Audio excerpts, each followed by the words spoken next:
ส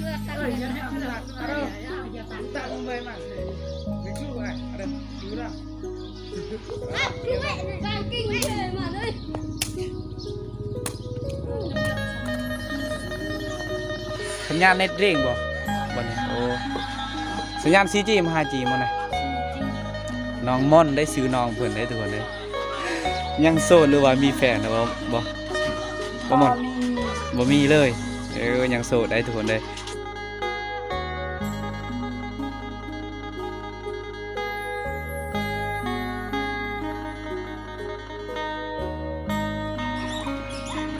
เอาสบายดีทุกคนสบายดียามตอนบ่ายทุกคนเลยตอนนี้ไอเคเดินทางมาที่หมู่บ้านแล้วนะทุกคนนะก็ถือว่าวิดีโอนี้ไอเคจะได้พาทุกคนไปรับชมวิถีชีวิตชาวบ้านเก่าทุกคนเลยนะวัดสูงๆนี่นะพระเจ้าได้เฮ็ดอีกอย่างแน่ทุกคนเลยเป็นหมู่บ้านที่ไอเคเคยมาเลยทุกคนเลยนะตอนนี้คนเงียบทุกคนเลยไอเคมายืนอยู่จุดกลางหมู่บ้านเลยเนี่ยทางพุ่นเขาเจ้ามานั่งกินเหล้าเว้าพื้นอย่างนั้นนี่มุกเกี้ยวเจ้าม่วงมุกเกี้ยว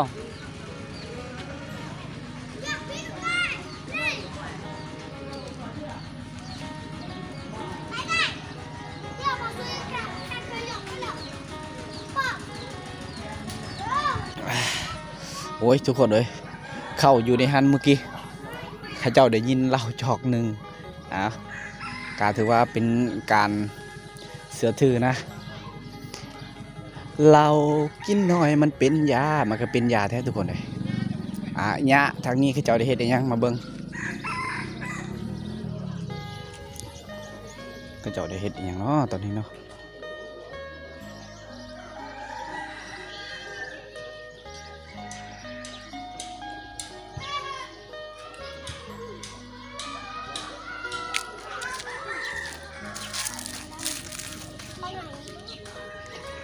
ห้อง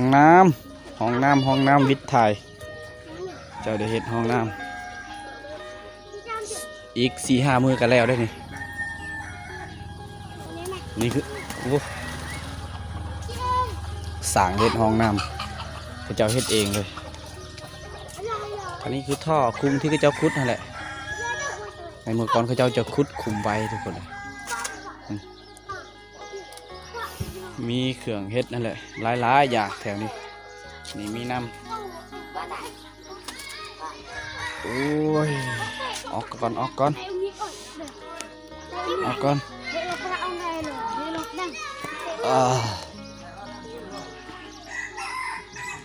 สง่ายบ่เนี่ยบ่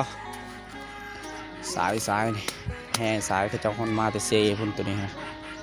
นี่คือพ่อค้าเล็ก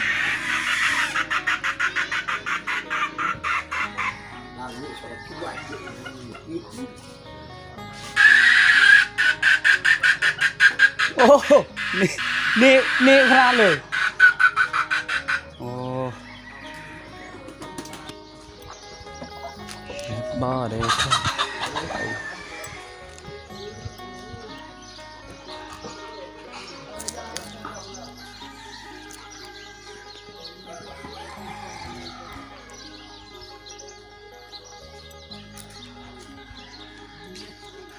ตานหรอมอม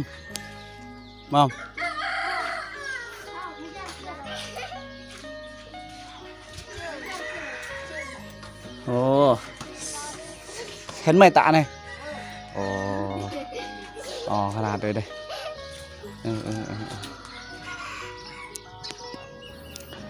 ผ่านไปหลายหน้าที่ได้ทุกคนตอนนี้ไฮเคสิยางเลาะบานเลยทุกคนยางตามบานเลยเขาเคี่ยวเขาต้มน้ำผักได้หม้อใหญ่เลยขี้สูบนั่นแหละทุกคนว้าวน้ำผักก็คือขี้สูบ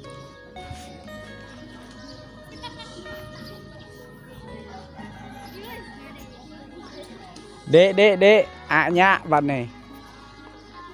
ว้าวแต่ผู้สาวเลยสาวงามอยู่ในบ้านนี่แหละนี่ มันเป็นสาวน้อยเลยทุกคนสาวขึ้นใหม่เลยเพิ่นตาบนไปช่วยดักแด่บ่เปเล่บนเรือมิดเหรอขายเหล็กบ่เอ้าเหรอขายเหรอก็ได้พอจิเมื่อกี้เหรอปะ พี่จิกเราเกะเจหันขาเจจิไหน น้องเพิ่นขายเหล็กได้ทุกคนเลยก็ได้ละออดเมื่อกี้เอาเจเหล็กคือละมันเถื่อละออดตะกูเอาจังเหล็กสิลูกค้าจังเหล็กในตะเลยผู้ทางพุ่นก็เต็มไปด้วยผู้สาวเลยว้าวเพิ่นเอาไปเจอดักแด่บ่ม่อม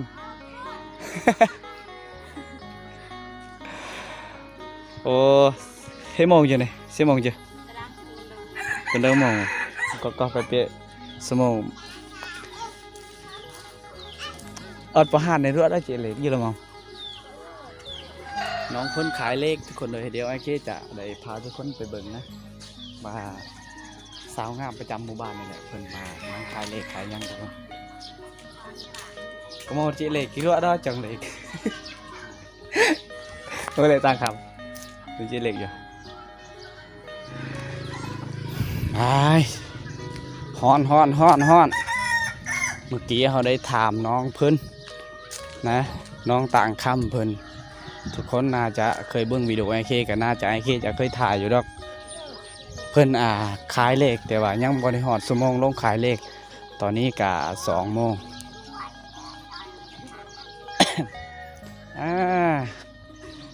ญะบาทนี่มาเบิ่งผู้สาวน้อยจุดนี้ป้านเราถ่าย TikTok บ่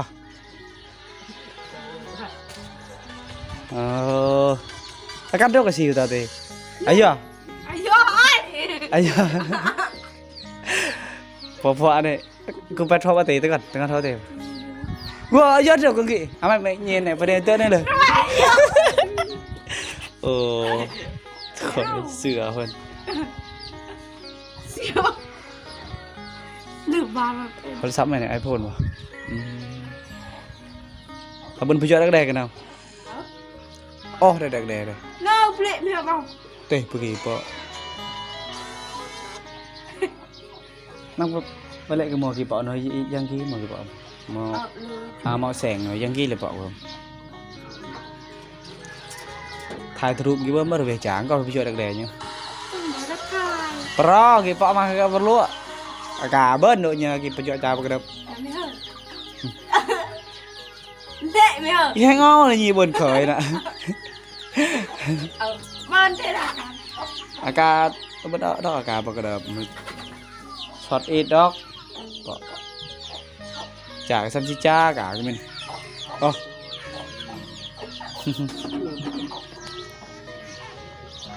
ฮะทุกคนเลยนี่ละวิถีชีวิตของพระเจ้านะช่วงยามฮ้อนยามนี้จะแดดแน่หน่อยนึงพระเจ้าจะมานั่งถ่ายรูปนั่งถ่ายกับผู้บ่าวน้อยนะสาวน้อยผู้บ่าวน้อยพระเจ้า มานั่งถ่ายรูปอยู่นุ่งกันทุกคนนะไอเคจะได้ถามกับได้ว่าถามโดยภาษาไอเคนะไอเคก็ว่าภาษาลาวบ่ค่อยเก่งปานไหนทุกคนก็เลยแบบถามด้วยภาษาไอเคเลยนะตอนนี้ก็3 โมง 15 โมงปลายๆเลยนะทุกคน15 โมงปลายๆเลยเขาเบิ่ง TikTok โอ้มีแหวนมีหยังเลยผู้บ่าวเนาะ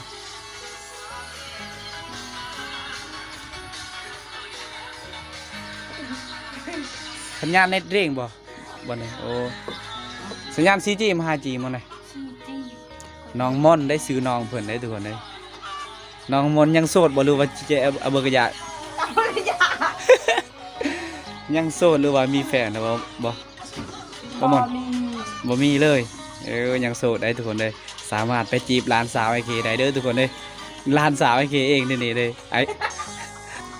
ของการอยากได้หลานเคยเลยตอนนี้นะหลานสาวไอเคอายุกับประมาณ16 ปีนี่แหละประมาณเลย10 ปีทุกคนเลยประมาณ10 ปีได้มานะกำลังเป็นสาวใหม่ๆเลยตอนนี้โอ้เจอค่ะตลอดเลยถือโชว์ตลอดเลยการเป็นผู้สาวก็ต้องได้ซ้อมผมซ้อมอีหยังตลอดเลยเด้อทรงผมน้องเพื่อนก็งาม อบตลอดเลยแต่ไงเนาะให้ขาว อันนี้มันเป็นเอกลักษณ์ของผู้สาวนะทุกคนนะมันบ่คือไอเคนี่แขนขาไอเคทุกคนนี่ยามัน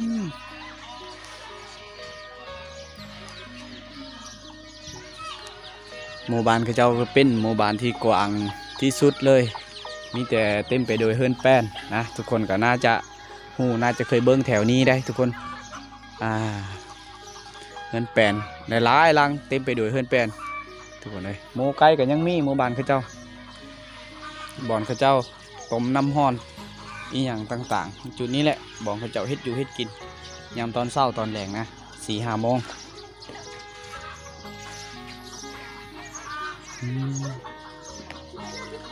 น้องม่อนก็เป็นร้านสาวไอเคนะน้องเพิ่นก็ยังโสดฮะก็เป็นยังโสด มีแฟนแล้ว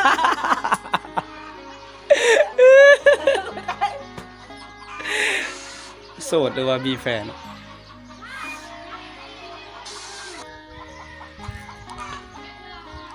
เป็นบอนอาบน้ำของเขาเจ้าสำหรับตอนแรงนะตอนแรงตอนเที่ยงตอนเช้าในส่วงฤดูนี้กับอากาศร้อนอาบมือนึงเป็น10 เทื่อก็ได้ทุกคนเลยต้องได้อาบแถวนี้แหละบอนอาบกับบอนโฮมยินดีเลยโฮมเย็นดีบอนเขาเจ้าปลูกกกมะม่วงที่โดยบ่ต้องได้สูงได้ยาวโอ้หมดแดงทุกคนหมดแดงอยู่ในหันบ่ได้สูงบ่ได้ยาวยังกับมันสามารถเป็นหมากให้เฮากินได้เลยนี่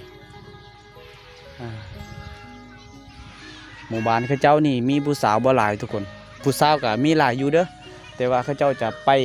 เฮ็ดเวียกเฮ็ดงานอยู่นะต่างบ้านต่างเมืองแรกเขาเจ้าจะไปก็เลยแบบว่าคนอยู่บ้านก็อาจจะบ่ค่อยมีหลายนะ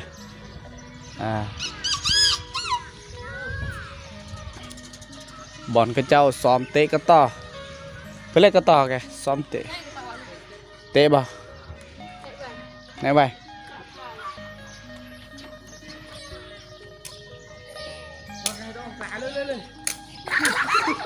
อย่าไปยันเลยไม่กล้าหรอกวันไม่ต้องการมากเลย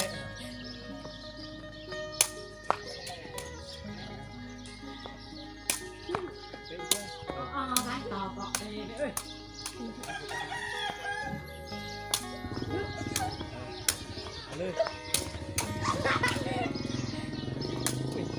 เยอะเลยดูหน่อยพี่แม่ในการกิ้งเลยมาเลยน้ำหยดสับ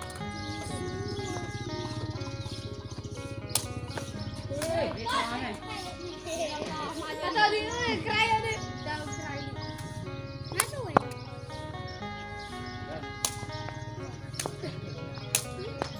เอาไหม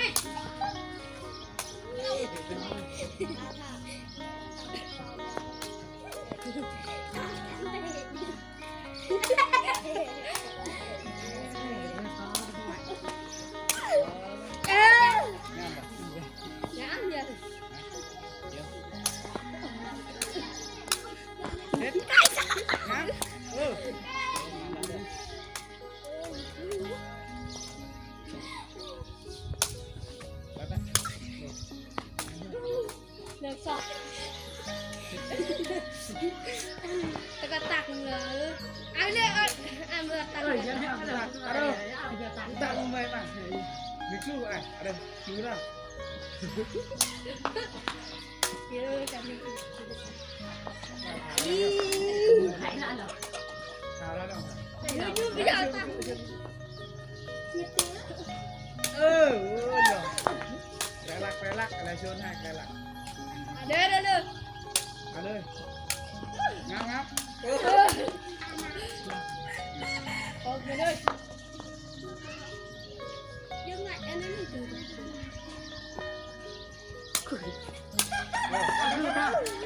ไรชนให้เดี๋ยวนะเก็บแล้วเอ้ยชูต่อเลยเราเชื่ออะไรยาวเก็บแล้วงับ เ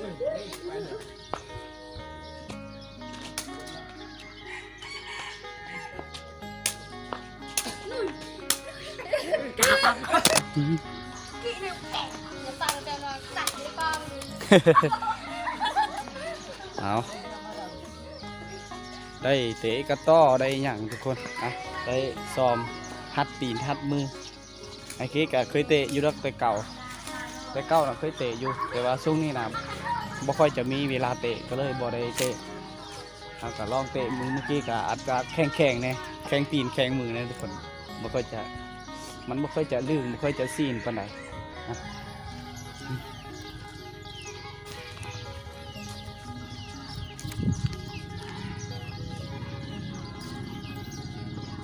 ช่วงนี้นะเขาเจ้าจะไปนั่นไปนี่เลยทุกคน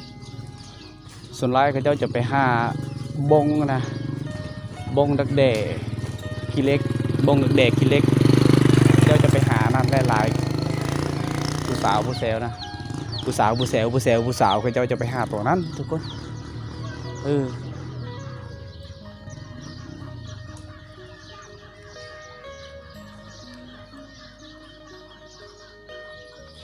ฟูงเป็ดฟูงเป็ดฟูงเป็ดกำลังย่างเลาะบานเป็ดก็คือคนมันกำลังย่างเลาะบานเลยเป็ดน้อยอายุ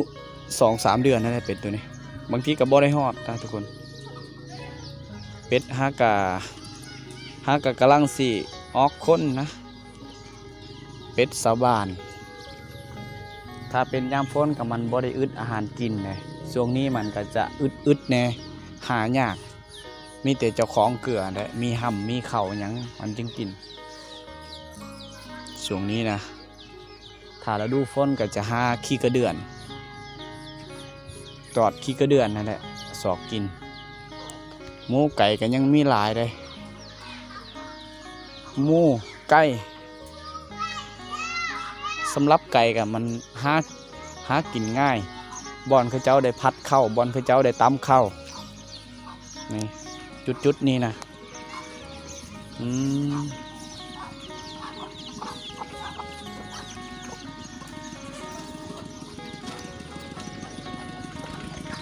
3-4 โมงแล้วทุกคนเลย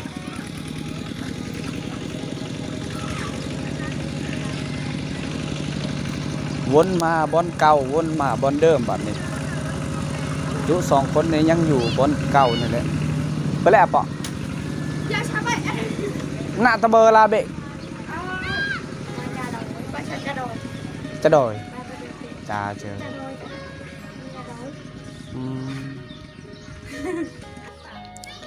ตอนนี้ก็ได้ขึ้นรถจักรหรือว่ารถมอเตอร์ไซค์แล้วทุกคนเลยสตาร์ทบัดนี้ติดเรียบร้อยเดินทางกลับบ้านสิพาทุกคนไปเบิ่งบรรยากาศในระหว่างทางเลยว่าเขาเจ้า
เอาอาญะบาดนี้อาญะบาดนี้ ลูกงัวมาลูกงัว